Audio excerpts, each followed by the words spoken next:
আজকে গণিতের একটি বিশেষ অধ্যায় পড়ব, জ্যামিতির অংশ, যেটা ত্রিভুজ, চতুর্ভুজ, পঞ্চভুজ সংক্রান্ত। তো প্রথমেই আমরা জেনে নেব ত্রিভুজ কি বা ত্রিভুজ কাকে বলে।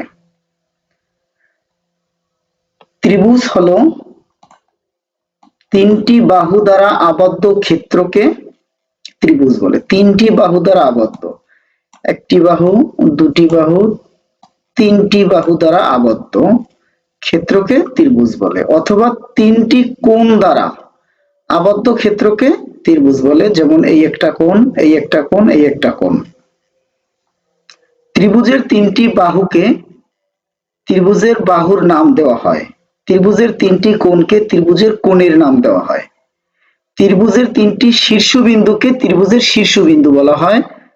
এই একটা শীর্ষবিন্দু, এই একটা শীর্ষবিন্দু, এই একটা শীর্ষবিন্দু। ত্রিভুজের তিন কোণের সমষ্টি 180 ডিগ্রি। ত্রিভুজটা যে ধরনের ত্রিভুজই হোক না কেন, তার পরিমাণটা হবে 180 ডিগ্রি। ত্রিভুজের প্রকারভেদ।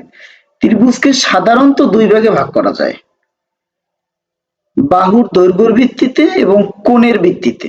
তো বাহুর দৈর্ঘ্যের ভিত্তিতে ত্রিভুজকে আবার তিন ভাগে ভাগ করা যায়: সমবাহু ত্রিভুজ, সমদ্বিবাহু ত্রিভুজ, বিষমবাহু ত্রিভুজ। সমবাহু ত্রিভুজ, যে ত্রিভুজের তিনটি বাহু পরস্পর সমান তাকে সমবাহু ত্রিভুজ বলে। যেমন এই বাহুটা, এই বাহুটা, এই বাহুটা সমান, অর্থাৎ এই বাহু, এই বাহু, এই বাহু, তিনটা বাহু সমান। যে ত্রিভুজের তিনটা বাহুই সমান তাকে সমবাহু ত্রিভুজ বলে। সমবাহু ত্রিভুজের তিনটি কোণও পরস্পর সমান, অর্থাৎ এই কোণটা হচ্ছে 60 ডিগ্রি, 60 ডিগ্রি, 60 ডিগ্রি, 3 6 180 ডিগ্রি। এর প্রতিটি কোণ 60 ডিগ্রি। সমবাহু ত্রিভুজের তিনটি কোণের সমষ্টি 180 ডিগ্রি। সমবাহু ত্রিভুজের কি কি বৈশিষ্ট্য থাকতে পারে? প্রতিটি বাহু সমান হতে হবে, প্রতিটি কোণ 60 ডিগ্রি হতে হবে, এর পরিসীমা 3a। পরিসীমা হচ্ছে এর মোট যে এরিয়াটা। যদি আমি এই বাহুটাকে a ধরি, তাহলে এটাও হচ্ছে a, এটাও হচ্ছে a। তো তিনটা a যদি যোগ করি তাহলে পরিসীমা পাই, অর্থাৎ পরিসীমা ইকুয়াল 3a। ক্ষেত্রফল, যখন আমরা পরিমিতির গণিতগুলো করি তখন সমবাহু ত্রিভুজের ক্ষেত্রফলের দরকার হয়। তো সমবাহু ত্রিভুজের ক্ষেত্রফলের সূত্রটা √3 / 4a²। তিনটি কোণের সমষ্টি 180 ডিগ্রি, অর্থাৎ এটা প্রত্যেকটা ত্রিভুজের ক্ষেত্রেই 180 ডিগ্রি। সমদ্বিবাহু ত্রিভুজ, যে ত্রিভুজের, আমরা আগে সমদ্বিবাহু ত্রিভুজটা দেখি। এখানে এই বাহুটা এবং এই বাহুটা, এই দুইটা বাহু হচ্ছে সমান। তো যে ত্রিভুজের দুইটি বাহু পরস্পর সমান তাকে সমদ্বিবাহু ত্রিভুজ বলে। এছাড়া সমদ্বিবাহু ত্রিভুজের বিপরীত কোণ দুইটি সমান, বিপরীত কোণ দুইটি সমান।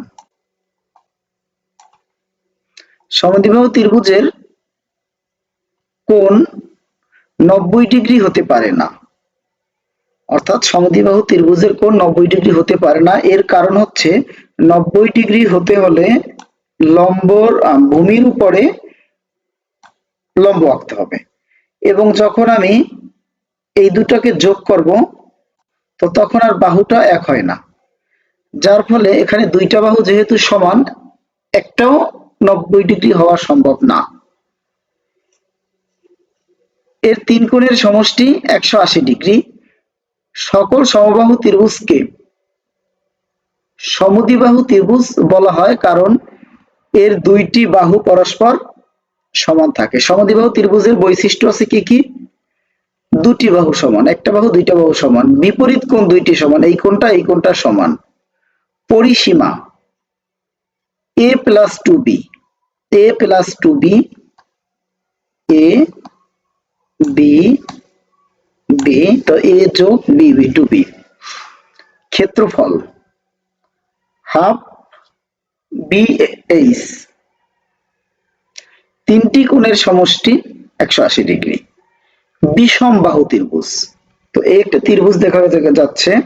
এখানে এই বাহুটা ছোট, তার চাইতে এই বাহুটা একটু বড়, এর চাইতে আবার এই বাহুটা আরো একটু বড়, অর্থাৎ তিনটা বাহুর তিন রকমের। ত্রিভুজের কোনো বাহুই পরস্পর সমান নয় বা অসমান তাকে বিষমবাহু ত্রিভুজ বলে। বিষমবাহু ত্রিভুজের বাহুর আলাদা আলাদা পরিমাপের হয়ে থাকে এবং তিনটি কোণই অসমান, এই কোণটা, এই কোণটা, এই কোণটা, এই তিনটি কোণের সমষ্টি 180 ডিগ্রি।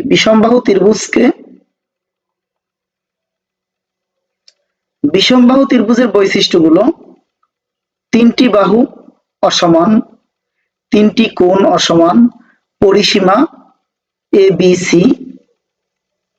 তিনটি কোণের সমষ্টি 180 ডিগ্রি, ক্ষেত্রফল √s × s-1 s-b s-c, যেখানে অর্ধ পরিসীমা s = a + b + c / 2। এবার কোণের ভিত্তিতে ত্রিভুজকে আবার তিন ভাগে ভাগ করা যায়: সমকোণী ত্রিভুজ, স্থূলকোণী ত্রিভুজ, সূক্ষ্মকোণী ত্রিভুজ। তো সমকোণী ত্রিভুজ খুবই গুরুত্বপূর্ণ। সমকোণী ত্রিভুজের ভিতরে সবচাইতে বেশি ব্যবহৃত হয় সমকোণী ত্রিভুজ। যেমন সমকোণী ত্রিভুজের উপরে নবম দশম শ্রেণীতে একটা অধ্যায় আছে ত্রিকোণমিতি। তাছাড়া জ্যামিতির অংশে সমকোণী ত্রিভুজের ব্যাপক ব্যবহার। তো সমকোণী ত্রিভুজটা কি? যদি কোনো ত্রিভুজের একটি কোণ সমকোণ থাকে তাকে সমকোণী ত্রিভুজ বলে, অথবা যে ত্রিভুজের একটি কোণ 90 ডিগ্রি তাকে সমকোণী ত্রিভুজ বলে। এক সমকোণ সমান 90 ডিগ্রি। সমকোণী ত্রিভুজের তিনটি বাহুর নাম: এই বাহুটার নাম হচ্ছে অতিভুজ, লম্ব এবং ভূমি। অতিভুজ হলো সমকোণী ত্রিভুজের বৃহত্তম বাহু বা সবচেয়ে বড় বাহু এবং এটি সমকোণের বিপরীতে, এই হচ্ছে সমকোণ, সমকোণের বিপরীত দিকে অবস্থিত। লম্ব হলো সমকোণের বিপরীত, লম্ব হলো সমকোণের বিপরীত দিকে অবস্থিত বাহু এবং ভূমি হলো সমকোণের সংলগ্ন দিকে অবস্থিত। অর্থাৎ এই ত্রিভুজটা, এটা হচ্ছে অতিভুজ, এটা হচ্ছে ভূমি, এটা হচ্ছে উচ্চতা। উচ্চতার আরেকটা নাম হচ্ছে বিপরীত বাহু, ভূমির আরেকটা নাম হচ্ছে সন্নিহিত বাহু। তো সমকোণী ত্রিভুজের বৈশিষ্ট্যগুলো: এই ত্রিভুজের একটি কোণ 90 ডিগ্রি, যেমন এই কোণটা হচ্ছে 90 ডিগ্রি। এই ত্রিভুজের সমকোণ ছাড়া অবশিষ্ট দুইটি কোণ, এই একটা কোণ, এই একটা কোণ, একটি সূক্ষ্মকোণ হবে। সমকোণী ত্রিভুজের সমকোণ ছাড়া সূক্ষ্মকোণ দুইটির সমষ্টি 90 ডিগ্রি। যেহেতু ত্রিভুজের মোট পরিমাণ হচ্ছে 180 ডিগ্রি, 180 ডিগ্রি, তো একটা কোণে যদি 90 ডিগ্রি চলে যায় তারপরে থাকে 90 ডিগ্রি, হয় এখানে হবে 60, এখানে হবে 30, নতুবা এখানে হবে 45, এখানে হবে 45, এখানে হবে ইত্যাদি। এই দুইটার যোগফল 90 হতে হবে। পরিসীমা a + b + c, ক্ষেত্রফল হাফ ইন্টু ভূমি পূরণ উচ্চতা, হাফ ইন্টু ভূমি পূরণ উচ্চতা সমবাহু ত্রিভুজের ক্ষেত্রফল। স্থূলকোণী ত্রিভুজ: যদি কোনো ত্রিভুজের একটি বাহু স্থূল কোণ হয় তাকে স্থূলকোণী ত্রিভুজ বলে, অথবা যে ত্রিভুজের একটি কোণের পরিমাণ 90 ডিগ্রি থেকে বড় এবং 180 ডিগ্রি থেকে ছোট তাকে স্থূলকোণী ত্রিভুজ বলে। অর্থাৎ এখান থেকে যদি আমি এভাবে দাগ দিই তাহলে এখানে হচ্ছে 90 ডিগ্রি, যেটা সমকোণ, কিন্তু এই দাগটা এখান থেকে না দিয়ে যদি আমি এদিকে দিই তাহলে এটা হচ্ছে সূক্ষ্মকোণ। আবার যদি এটার বাহিরে এদিকে আসে তাহলে এটা হচ্ছে স্থূলকোণী ত্রিভুজ। অর্থাৎ যে ত্রিভুজের একটি কোণের পরিমাণ 90 ডিগ্রির চেয়ে বড় এবং 180 ডিগ্রির চেয়ে ছোট, এবং যদি এই যে দাগটা দিতে দিতে যদি আমি এখানে চলে আসতাম তাহলে এই জায়গাটা হচ্ছে 180 ডিগ্রি। তো 180 ডিগ্রির চেয়ে ছোট হইতে হবে, 90 এর চাইতে বড় হতে হবে, তাহলেই সে স্থূলকোণী ত্রিভুজ। স্থূলকোণী ত্রিভুজের একটি কোণ 90 ডিগ্রি এর বেশি এবং অন্য দুইটি কোণ 90 ডিগ্রি এর কম। স্থূলকোণী ত্রিভুজের কিছু বৈশিষ্ট্য: এই হচ্ছে একটা স্থূলকোণী ত্রিভুজ। স্থূলকোণী ত্রিভুজের একটি কোণ 90 ডিগ্রি এর বেশি। স্থূলকোণী ত্রিভুজের সমস্ত কোণের সমষ্টি 180 80°। স্থূলকোণী ত্রিভুজের কোণগুলোর সমষ্টির মধ্যে একটি কোণ 90 এর বেশি হবে। সূক্ষ্মকোণী ত্রিভুজ, যে ত্রিভুজের প্রতিটি কোণ সূক্ষ্ম কোণ হয় তাকে সূক্ষ্মকোণী ত্রিভুজ বলে, অথবা যে ত্রিভুজের 3টি কোণ সূক্ষ্ম কোণ অর্থাৎ 90°-র চেয়ে ছোট বা কম সেই ত্রিভুজকে সূক্ষ্মকোণী ত্রিভুজ বলে। সূক্ষ্মকোণী ত্রিভুজের বৈশিষ্ট্য: সূক্ষ্মকোণী ত্রিভুজের 3টি কোণের পরিমাণ 180°। ত্রিভুজের 3টি বাহু পরস্পরকে ছেদ করলে অর্থাৎ ইনি যদি এনাকে ছেদ করে, ইনি যদি এনাকে ছেদ করে, ইনি যদি এনাকে ছেদ করলে সৃষ্ট কোণগুলোর সমষ্টি 180°। অর্থাৎ এখানের কোণটা, এখানের কোণটা, এখানের কোণটা 180°।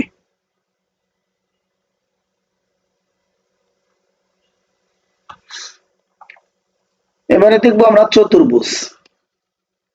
চতুর্ভুজের বাহুর সংখ্যা 4 হলে তাকে চতুর্ভুজ বলে।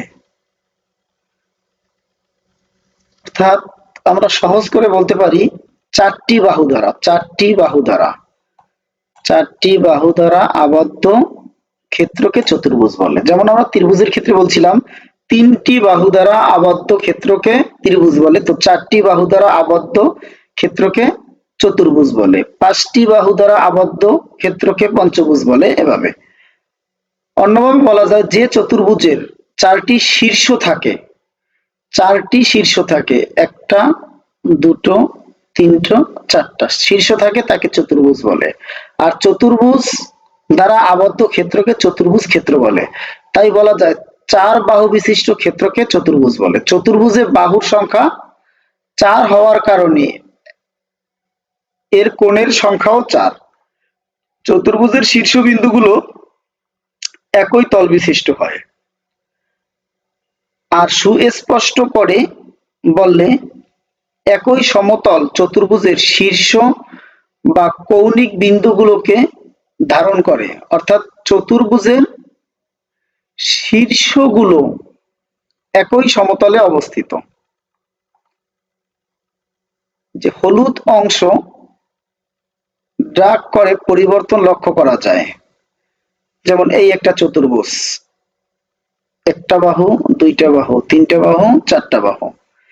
বিভিন্ন ধরনের চতুর্ভুজ এক প্রকার বহুভুজ যার বাহুর সংখ্যা হচ্ছে 4। সুতরাং বহুভুজের একটি বিশেষ আকার হলো চতুর্ভুজ। চতুর্ভুজের বাহুর সংখ্যা কিভাবে বের করতে হয়?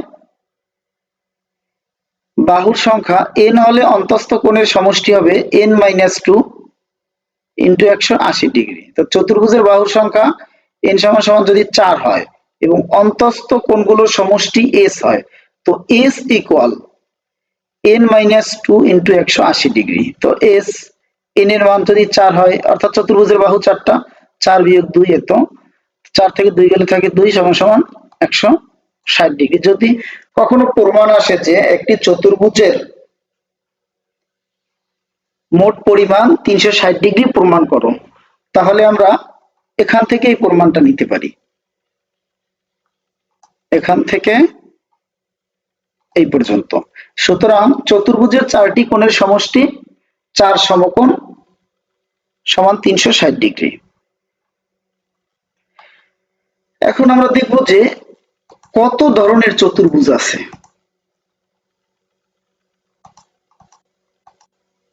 আমরা একটু বাহুটাকে একটু ছোট করে নিলাম, দেখা যাচ্ছে কিনা বুঝতে পারতেছি না।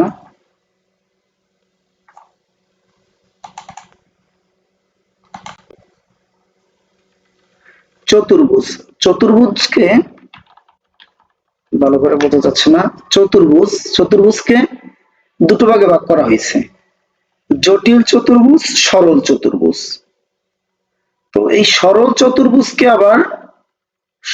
চতুর্ভুজকে দুটো ভাগে ভাগ করা হয়েছে। একটা হচ্ছে উত্তল চতুর্ভুজ, অবতল চতুর্ভুজ। তো উত্তল চতুর্ভুজকে 3 ভাগে ভাগ করা হয়েছে: স্পর্শক চতুর্ভুজ,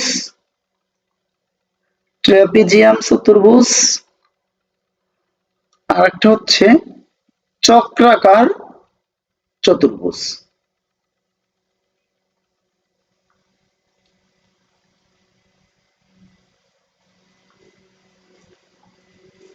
স্পর্শক চতুর্ভুজ থেকে আসছে ঘুড়ি, ট্রাপিজিয়াম থেকে আসছে সামান্তরিক সমকোণী, ট্রাপিজিয়াম, সমদ্বিবাহু ট্রাপিজিয়াম, এভাবে এখানে দেওয়া আছে কোনখান থেকে কোনটা আসছে।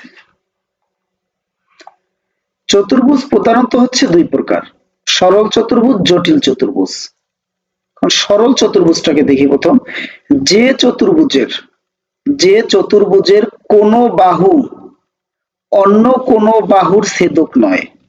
ছেদক বলতে যেমন এই একটা বাহু, এটার ভিতর থেকে যদি আর একটা বাহু চলে যায়, বা এই একটা বাহু এখান থেকে যদি এরকম একটা বাহু চলে যায়, কিন্তু এখানে বলছে কি ছেদক নয়, তার মানে হচ্ছে একটা বাহু এখানে এসে থেমে গেছে, এটাকে আর ছেদ করে নাই, ছেদক নয়, তাকে সরল চতুর্ভুজ বলে। যেমন এই হচ্ছে একটা চতুর্ভুজ, সরল চতুর্ভুজ, একটা বাহু, দুটো বাহু, তিনটা বাহু, চারটা বাহু, এটাকে বলা হয় সরল উত্তল চতুর্ভুজ। আবার এটা হচ্ছে একটা চতুর্ভুজ, একটা বাহু, দুটো বাহু, তিনটা বাহু, চারটা বাহু, এটার নাম হচ্ছে সরল অবতল চতুর্ভুজ। দুইটি হচ্ছে সরল চতুর্ভুজের অংশ। চিত্রে চতুর্ভুজ দুইটির একটি বাহু অন্য বাহুর ছেদক নয়, অর্থাৎ এই যে চতুর্ভুজটা কোনো বাহু কোনো বাহুকে ছেদ করে নাই, ভালো করে দেখে নেই, এই যে কোনো বাহু কোনো বাহুকে ছেদ করে নাই, অর্থাৎ একটি বাহু অন্য বাহুকে শীর্ষবিন্দু ব্যতীত, শীর্ষবিন্দু কোনটাকে বলা হয়, যখন একটা রেখা অংশ অন্য একটা রেখা অংশের সাথে মিশে যায়, তখন এই অংশটাকে শীর্ষ বলা হয়। বাহুকে শীর্ষবিন্দু ব্যতীত অন্য কোনো বিন্দুতে ছেদ করে না, তাই এরা উভয়ই সরল চতুর্ভুজ। লক্ষণীয়, একটি চতুর্ভুজের প্রত্যেকটি অন্তস্থ কোণের পরিমাণ 180 ডিগ্রি অপেক্ষা কম। অন্তস্থ কোণের পরিমাণ, অন্তস্থ এবং বহিস্থ। অন্তস্থ হচ্ছে ভিতরটা, বহিস্থ হচ্ছে এখানে যদি একটা কোণ উৎপন্ন হয়, এটা হচ্ছে বহিস্থ। অন্তস্থ কোণের পরিমাণ 180 ডিগ্রি অপেক্ষা কম, তাই এটি সরল চতুর্ভুজের অন্তর্গত একটি উত্তল চতুর্ভুজ। আর অপর চতুর্ভুজটির একটি অন্তস্থ কোণের পরিমাপ 180 ডিগ্রি অপেক্ষা বেশি, তাই এটি সরল চতুর্ভুজের অন্তর্গত একটি অবতল চতুর্ভুজ।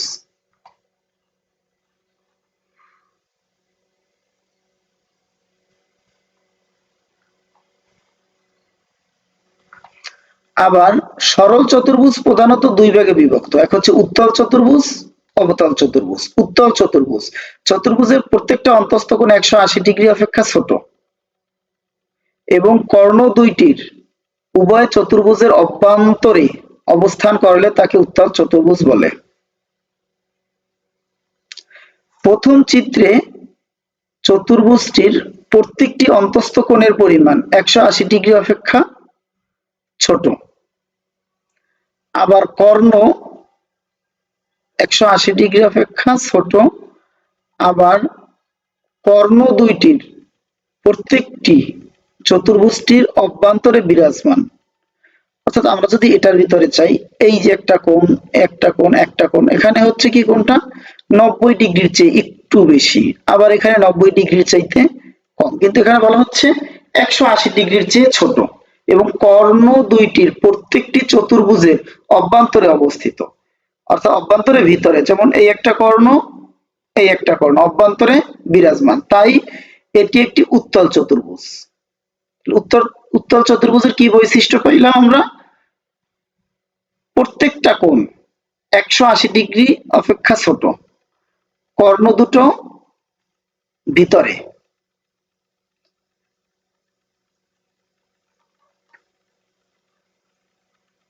এরপর হচ্ছে উত্তল নয় এমন অবতল চতুর্ভুজ। ভালো করে পিকচারটা দেখে নাও। তাছাড়া চতুর্ভুজের একটি কর্ণ চতুর্ভুজটির বাইরে অবস্থান করে। একটি কর্ণ চতুর্ভুজটির বাইরে অবস্থান করে, তাই এটি উত্তল চতুর্ভুজ নয়, বরং এটি একটি অবতল চতুর্ভুজ। একটি উত্তল ও একটি অবতল চতুর্ভুজ। উত্তল চতুর্ভুজের মধ্যে যেসব চতুর্ভুজের অন্তর্গত রয়েছে স্পর্শক চতুর্ভুজ, ট্রাপিজিয়াম চতুর্ভুজ, সমকোণী ট্রাপিজিয়াম চতুর্ভুজ, দ্বিপদী চতুর্ভুজ, সমান তিন বাহু ট্রাপিজিয়াম, চক্রাকার চতুর্ভুজ, গুড়ি, সামান্তরিক রম্বস, দ্বিকেন্দ্রিক চতুর্ভুজ, আয়তবর্গ। এবার আমরা এগুলো বিস্তারিত দেখি। ট্রাপিজিয়াম, যে চতুর্ভুজের, এখানে একটা যে হবে, যে চতুর্ভুজের এক জোড়া বিপরীত বাহু পরস্পর সমান্তরাল তাকে ট্রাপিজিয়াম বলে। এক জোড়া বাহু পরস্পর সমান্তরাল, অর্থাৎ এখানে এই বাহুটা এবং এই বাহু জোড়া হচ্ছে সমান্তরাল। অর্থাৎ সমান্তরাল বলতে এটা বোঝানো হচ্ছে যে দুইটার দূরত্ব একই থাকবে এবং এরা পথ চলার সময় আজীবন যদি চলতেও থাকে একে অপরকে কখনো ছেদ করবে না। তো এই রকমের যদি দুইটি রেখা চলতে থাকে সেটাকে বলা হয় সমান্তরাল। তো এই রেখাটা আর এই রেখাটা হচ্ছে সমান্তরাল। বিপরীত বাহু পরস্পর সমান্তরাল হলে এক জোড়া তাকে ট্রাপিজিয়াম বলে। কিন্তু যদি এইটা আর এইটা হয়, এই দুইটা বাহু, তাহলে দেখা যাচ্ছে কি এই দুইটা বাহু যদি এই বাহুটা এদিক যাইতে যাইতে একসময় এদিকে চলে গেছে আর ইনি এখানে চলে গেছে, তার মানে কি এরা এখানে কিন্তু ছেদ করছে, এক জোড়া বাহু ছেদ করছে, কিন্তু অন্য যে জোড়া বাহুটা আছে ইনি এদিকে গেল, ইনি এদিকে গেল, এরা কখনোই ছেদ করবে না। অর্থাৎ যে চতুর্ভুজের এক জোড়া বিপরীত বাহু পরস্পর সমান্তরাল তাকে ট্রাপিজিয়াম বলে। এই ট্রাপিজিয়ামের আমি একটা চিত্র এঁকে দেখাইলাম। চিত্রে চতুর্ভুজের দুইটি বিপরীত বাহু পরস্পর সমান্তরাল, তাই এটি একটি ট্রাপিজিয়াম। ট্রাপিজিয়ামের সমান্তরাল বাহু দুইটি সবসময় অসমান হয়, কারণ সমান্তরাল বাহুদ্বয় সমান হলে এটি আর ট্রাপিজিয়াম থাকে না, তখন এটি সামান্তরিক হয়ে যায়। ট্রাপিজিয়ামের সূত্র, ট্রাপিজিয়ামের পরিসীমা সমান্তরাল বাহুদ্বয়ের সমষ্টি প্লাস তির্যক বাহুদ্বয়ের সমষ্টি। ট্রাপিজিয়ামের ক্ষেত্রফল 12 ইন্টু সমান্তরাল বাহুদ্বয়ের সমষ্টি ইন্টু উচ্চতা বর্গ একক। সমদ্বিবাহু ট্রাপিজিয়াম, সমদ্বিবাহু ট্রাপিজিয়াম, সমদ্বিবাহু যে চতুর্ভুজের এক জোড়া বিপরীত বাহু পরস্পর সমান্তরাল, এক জোড়া বিপরীত বাহু পরস্পর সমান্তরাল, অর্থাৎ ট্রাপিজিয়াম হতে হলে তো এক জোড়া বাহু অবশ্যই সমান্তরাল হতে হবে, সমান্তরাল, এবং ভূমি কোণ দুইটি পরিমাপ পরস্পর সমান হলে তাকে সমদ্বিবাহু ত্রিভুজ বলে। যেমন এই বাহুটা সমান। ট্রাপিজিয়ামের ভূমি বলতে সমান্তরাল বাহু দুইটিকে বোঝায়। সমান্তরাল বাহু কোনটা? এইটা এবং এইটা বোঝায়। আর সমান্তরাল বাহু দুইটির সাথে যে দুইটি কোণ উৎপন্ন হয়, যে দুইটি কোণ উৎপন্ন হয় তাদেরকে ভূমি কোণ বলে। অর্থাৎ ভূমির সাথে যে দুইটি কোণ উৎপন্ন হয় তারা ভূমি কোণ বলে পরিচিত। চিত্রে ABCD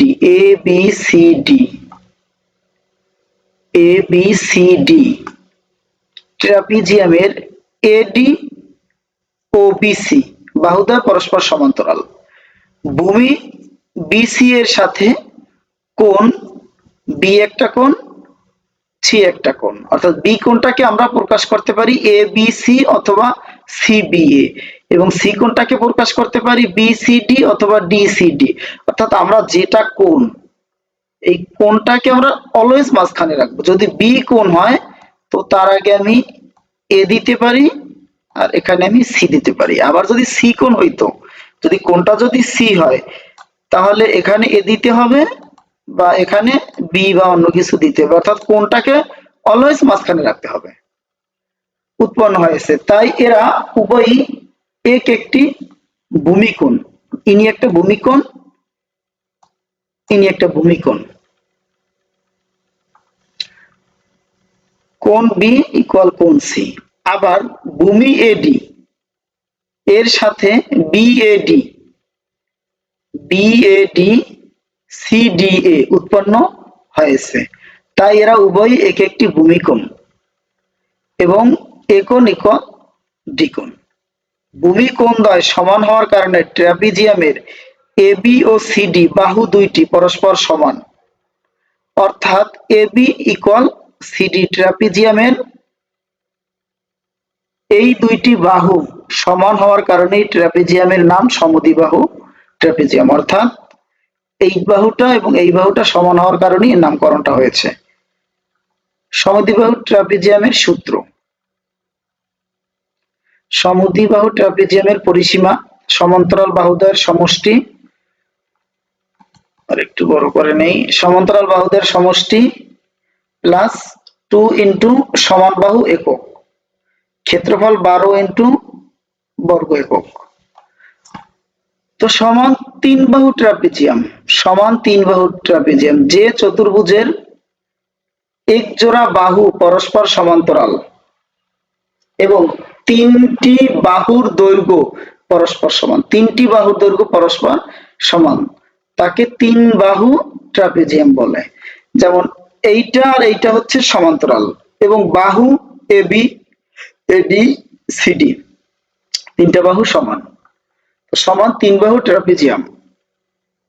এর সূত্র অসমান বাহু প্লাস 3 ইন্টু সমান বাহু একক সমান তিন বাহু ট্রাপিজিয়ামের ক্ষেত্রফল 12 ইন্টু সমান্তরাল বাহুদের সমষ্টি ইন্টু উচ্চতা বর্গ একক। সমকোণী ট্রাপিজিয়াম। ট্রাপিজিয়ামের সন্নিহিত কোণদ্বয় সমকোণ বা 90 ডিগ্রি হলে তাকে সমকোণী ট্রাপিজিয়াম বলে।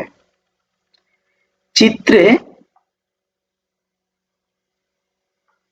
এ বি সি ডি দেখে নাও, এ বি সি ডি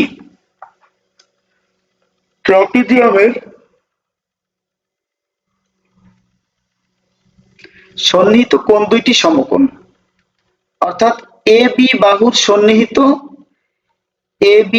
সন্নিহিত কোণ বি কোণ এবং এ কোণ, এরা উভয়ই সমকোণ এবং পরস্পর সমান, অতএব এ বি সি ডি একটি সমকোণী ট্রাপিজিয়াম। সমকোণী ট্রাপিজিয়ামের সূত্র।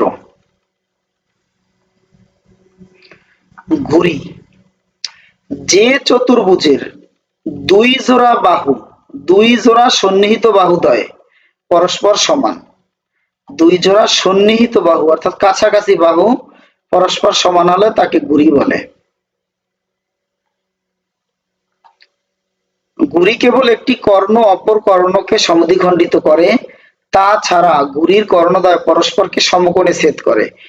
অসমান বাহু দুইটি দ্বারা গঠিত বিপরীত কোণ দুইটি পরস্পর সমান। ঘুরির যে দুটি কর্ণ তাদের মধ্যে কেবল একটি কর্ণ ঘুরিটিকে দুইটি সর্বসম সমদ্বিবাহু ত্রিভুজে বিভক্ত করছে। একটি কর্ণ।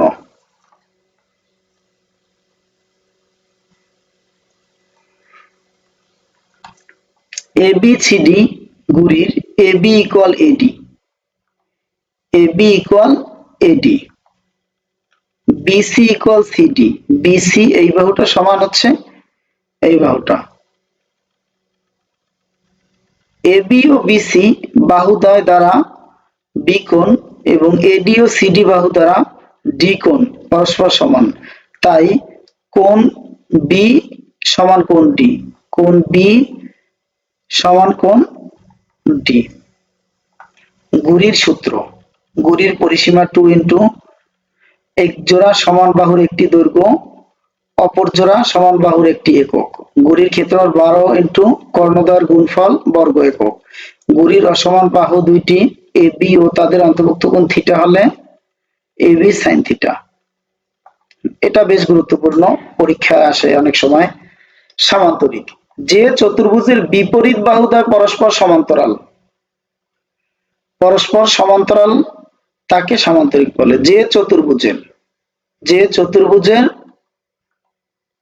বিপরীত বাহু দ্বয়, বিপরীত বাহু এইটার বিপরীত এইটা, এইটার বিপরীত হচ্ছে এইটা,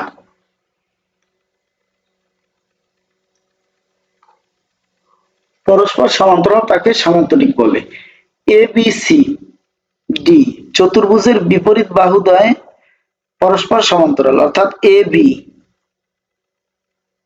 এ বি সমান্তরাল সিডি এবং এডি সমান্তরাল বিসি। সামান্তরিকের বিপরীত কোণ দ্বয় পরস্পর সমান, অর্থাৎ বি কোণ সমান হচ্ছে ডি কোণ, আবার এ কোণ সমান হবে হচ্ছে সি কোণ। আবার সামান্তরিকের বিপরীত বাহু দুইটি পরস্পর সমান হলে এ বি ইকুয়াল সিডি এবং এডি ইকুয়াল বিসি। তাছাড়া সামান্তরিকের সন্নিহিত কোণ দুইটি সমষ্টি দুই সমকোণ, অতএব কোণ এ বি সি প্লাস কোণ বিসিডি দুই সমকোণ। সামান্তরিকের সূত্র, সামান্তরিকের পরিসীমা 2 ইন্টু এক জোড়া সন্নিহিত বাহুদ্বয়ের সমষ্টি, সামান্তরিকের ক্ষেত্রফল, ভূমি পূরণ উচ্চতা। সামান্তরিকের সন্নিহিত বাহুদ্বয় এ ও বি এবং তাদের অন্তর্ভুক্ত কোণ থিটা হলে সামান্তরিকের কর্ণ √a² plus b² minus 2ab cos theta. Rhombus, এখানে যে দেওয়া লাগবে একটা। যে চতুর্ভুজের 4 বাহুর দৈর্ঘ্য পরস্পর সমান, যে চতুর্ভুজের 4 বাহুর দৈর্ঘ্য পরস্পর সমান তাকে রম্বস বলে। আমরা এর সাথে আরেকটু অ্যাড করতে পারি, যে চতুর্ভুজের 4 বাহুর দৈর্ঘ্য পরস্পর সমান, বিপরীত বাহুদ্বয় সমান্তরাল এবং একটি কোনো সমকোণ নয় তাকে রম্বস বলে। যেমন এখানে একটি কোনো সমকোণ নয়, 4টা বাহু সমান আছে, যেমন বর্গেরও তো 4টা বাহু সমান থাকে, তাহলে তো বর্গের সাথে মিলে যায় যদি এই সংখ্যাটা দেই। তো আমরা লিখতে পারি কি, রম্বস যে চতুর্ভুজের 4 বাহুর দৈর্ঘ্য পরস্পর সমান, বিপরীত বাহুদ্বয় সমান্তরাল কিন্তু একটি কোনো সমকোণ নয় তাকে সামান্তরিক বলে। রম্বসের সূত্র, পরিসীমা 4 ইন্টু এক বাহুর দৈর্ঘ্য, ভূমি পূরণ উচ্চতা হচ্ছে ক্ষেত্রফল, রম্বসের ক্ষেত্রফল, রম্বসের বাহুর দৈর্ঘ্য, তাহলে রম্বসের ক্ষেত্রফল এস কে সমান এত। রম্বসের কর্ণ, আয়ত। যে চতুর্ভুজের প্রত্যেকটা কোণ সমকোণ তাকে আয়ত বলে। আয়তক্ষেত্রের প্রত্যেকটি কোণ সমকোণ বা 90 ডিগ্রি। আবার এর বিপরীত বাহুদ্বয় পরস্পর সমান্তরাল। বিপরীত বাহুদ্বয় পরস্পর সমান্তরাল, এই কথাটা গুরুত্বপূর্ণ। চিত্রে এ বি সি ডি চতুর্ভুজের প্রত্যেকটি কোণের পরিমাণ 90 ডিগ্রি, তাই এটি একটি আয়তক্ষেত্র। আবার এ বি ইকুয়াল বিপরীত বাহু সিডি এবং এডি বিপরীত বাহু বিসি। আয়তক্ষেত্রের কর্ণ পরস্পরকে সমদ্বিখণ্ডিত করে। আয়তক্ষেত্রের সূত্র, আয়তক্ষেত্রের পরিসীমা 2 ইন্টু দৈর্ঘ্য প্লাস প্রস্থ।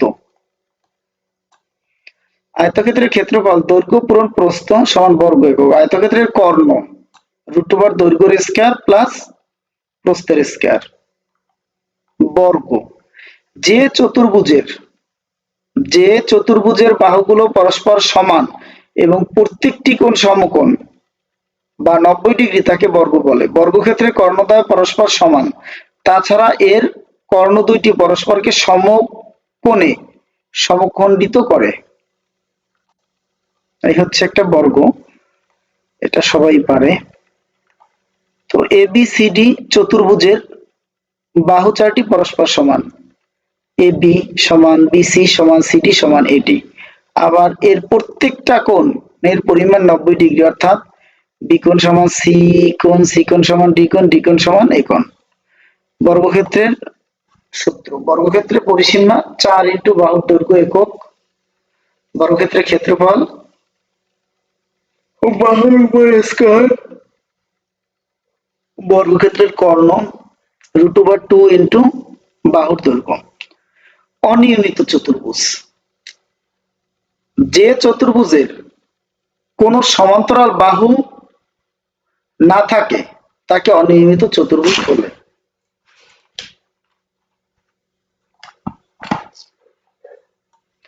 আরো সুস্পষ্ট করে বললে এই চতুর্ভুজের সকল চতুর্ভুজকে প্রতিনিধিত্ব করে। এই চতুর্ভুজটি, এই যে আমরা দেখতে পাচ্ছি, এই চতুর্ভুজটির কোন বৈশিষ্ট্য ধারণ করলে অন্যান্য চতুর্ভুজের ঘাটতি ঘটে। যেমন একটি অনিয়মিত চতুর্ভুজে 4টি বাহু সমান হলে তা একটি রম্বস হয়ে যায়। আবার এই চতুর্ভুজের একজোড়া বাহু সমান্তরাল হলে তা একটি ট্রাপিজিয়াম হয়ে যায়। চিত্রে ABCD চতুর্ভুজের কোন বাহুই পরস্পর সমান্তরাল নয়, তাই এটি একটি অনিয়মিত চতুর্ভুজ। অর্থাৎ কোন একটা কোন সমান না, একটা বাহুও সমান না। অবতল চতুর্ভুজ, যে চতুর্ভুজের একটি অন্তস্থ কোণ 180 ডিগ্রি থেকে বড় এবং 360 ডিগ্রি থেকে ছোট এবং একটি কর্ণ চতুর্ভুজের বাইরে অবস্থান করে তাকে অবতল চতুর্ভুজ বলে। আমরা প্রথমেই দেখাইছিলাম, একটি কর্ণ বাহিরে অবস্থান করে, এটি একটি অবতল চতুর্ভুজ। এই চতুর্ভুজের একটি অন্তস্থ কোণের পরিমাণ অবশ্যই 180 ডিগ্রি অপেক্ষা বড়। চিত্রে ABCD চতুর্ভুজের একটি অন্তস্থ কোণ ADC দুই সমকোণ অপেক্ষা বড়, অর্থাৎ অন্তস্থ কোণ ADC is greater than 180 degree. তাছাড়া একটি কর্ণ AC চতুর্ভুজটির বাইরে অবস্থিত, তাই এটি একটি অবতল চতুর্ভুজ। এরপরে আমরা পাইলাম কি জটিল চতুর্ভুজ। চতুর্ভুজের একটি বাহু অন্য বাহুর ছেদক হলে তাকে জটিল চতুর্ভুজ বলে।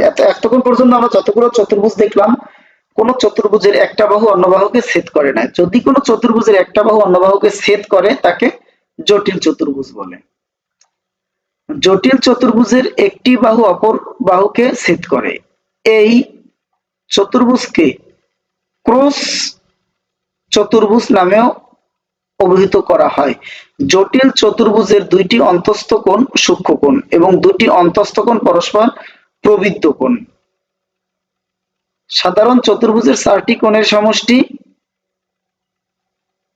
360 ডিগ্রি হলেও জটিল চতুর্ভুজের, খুব ইম্পর্টেন্ট কথা, জটিল চতুর্ভুজের 4টি কোণের সমষ্টি 720 ডিগ্রি। এটি এই চতুর্ভুজের একটি অনন্য বৈশিষ্ট্য। মনে রাখতে হবে, জটিল প্রত্যেকটা চতুর্ভুজের পরিমাণ হচ্ছে 360 ডিগ্রি, কিন্তু যেটা জটিল চতুর্ভুজ তার পরিমাণ হচ্ছে 720 ডিগ্রি। এই হচ্ছে একটা জটিল চতুর্ভুজ। বাহু, একটা বাহু, দুইটা বাহু, তিনটা বাহু, চারটা বাহু।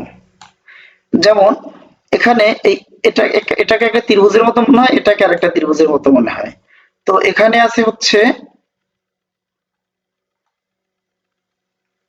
এটি একটি জটিল চতুর্ভুজ। তাছাড়া কতগুলো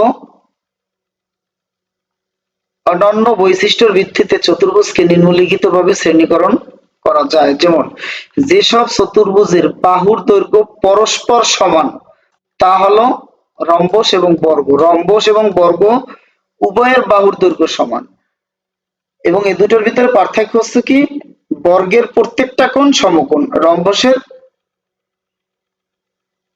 কোণ সমকোণ নয়, রম্বসের একটি কোণ সমকোণ নয়। এই হচ্ছে পার্থক্য। যেসব চতুর্ভুজের বিপরীত বাহুগুলো এবং বিপরীত কোণগুলো পরস্পর সমান এবং বিপরীত বাহুগুলো পরস্পর সমান্তরাল, যেমন সামান্তরিক, রম্বস, আয়ত, বর্গ, বিপরীত বাহুগুলো সমান্তরাল। যেসব চতুর্ভুজের কোণগুলোর পরিমাপ পরস্পর সমান এবং সমকোণ তা হলো আয়ত এবং বর্গ। অর্থাৎ আয়ত এবং বর্গ, আয়তটা কিভাবে ছিল, আয়তটা ছিল এভাবে, আর বর্গটা ছিল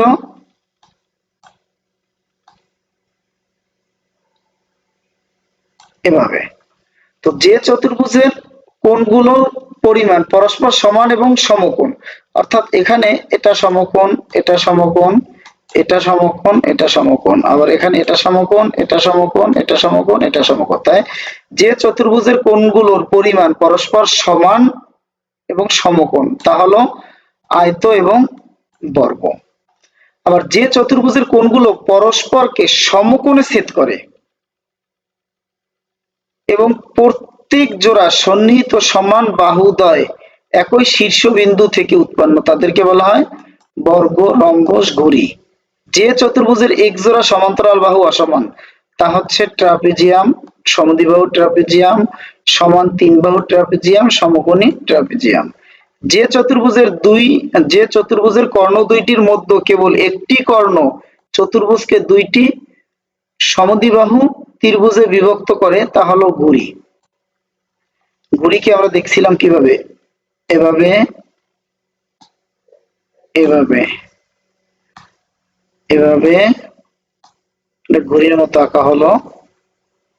এই যদি আমরা একটা কর্ণ দিয়ে থাকি, তা বলছিল কি ঘুড়ি যে সব চতুর্ভুজের কর্ণ দুইটির মধ্যে কেবল একটি কর্ণ চতুর্ভুজকে দুইটি সমদ্বিবাহু ত্রিভুজ, অর্থাৎ এই একটা কর্ণ দুইটা সমদ্বিবাহু ত্রিভুজ তৈরি করছে, আবার এটা এখানে সমদ্বিবাহু ত্রিভুজ তৈরি করছে, তা হলো ঘুড়ি এবং অনিয়মিত চতুর্ভুজ সমান্তরাল। পঞ্চভুজ পাঁচটি রেখা দ্বারা অঙ্কিত বা সীমাবদ্ধ ক্ষেত্রকে পঞ্চভুজ বলে। যদি বলা হয় ষষ্ঠভুজ শুধু এখানে 6 লাগাই দেব, যদি বলা হয় অষ্টভুজ শুধু এখানে এই 5 এর জায়গায় 8 লাগিয়ে দেব। ক্লাসটি দেখার জন্য ধন্যবাদ।